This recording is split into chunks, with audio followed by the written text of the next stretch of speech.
Government censorship of cinema in Asia is a complex and multifaceted issue that has been ongoing for many years.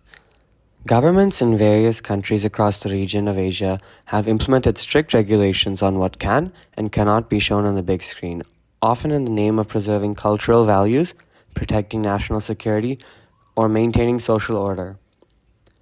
From China's rigorous censorship to Iran's restrictions on artistic expression, many filmmakers have faced significant challenges in bringing their visions to audiences.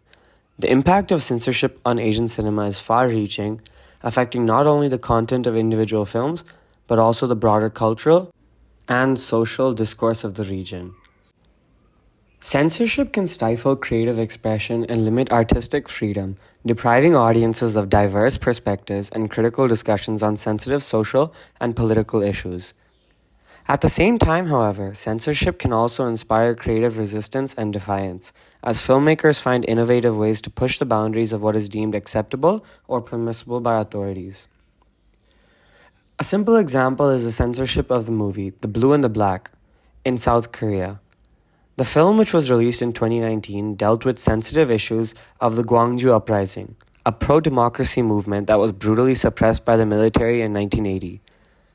The film was heavily criticized by conservative groups who claimed that it was unpatriotic and misrepresented history. This controversy led to the film's screening being cancelled in several theaters and the director receiving multiple death threats. In China, the strict censorship system has been a long-standing challenge for filmmakers. The government's tight control over content and its efforts to promote politically correct themes have often resulted in bland, formulaic films that lack artistic merit, as many filmmakers self-censor to avoid running afoul of the authorities. However, some Chinese filmmakers have found ways to subvert censorship and push the boundaries of what is allowed. An example of this is the movie 10 Years in Hong Kong. This film released in 2015 and presented a dystopian version of the city's future under Chinese rule, and this caused a backlash from the Chinese government. The film was controversial in Hong Kong and faced censorship challenges due to its political content and portrayal of Hong Kong's relationship with mainland China. The Hong Kong government's Film Censorship Board rejected an application to screen the film at the Hong Kong International Film Festival, citing concerns that the film could incite violence and undermine national security. The censorship decision sparked protests and debates about freedom of expression and autonomy in Hong Kong. However, despite the censorship, its message resonated with many people who felt that their freedoms were being eroded. In Iran, censorship is also a significant issue, with the government exerting tight control over artistic expression.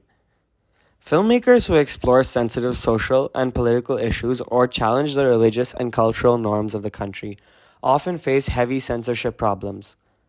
The film Taxi by Jafar Pahani is a powerful example of a film that tackles these issues head-on.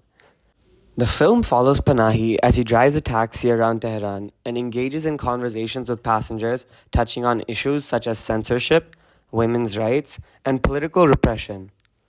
The film was banned in Iran, and the exact reason why it faced censorship and was banned is not entirely clear, as the Iranian government does not typically provide explicit explanations for its censorship decisions.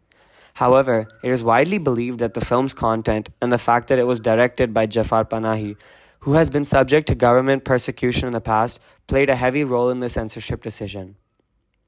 Overall, government censorship of cinema in Asia remains a contentious issue, and many filmmakers continue to struggle to express themselves freely. While some films manage to push the boundaries and address sensitive issues, many others are censored and never see the light of day. ضمناً جعفر عمدن گاهی این کارا رو میکنن که بدونیم تحت تعقیبیم، بدونیم مواظبمون هستن. شگرداشون هم معلومه.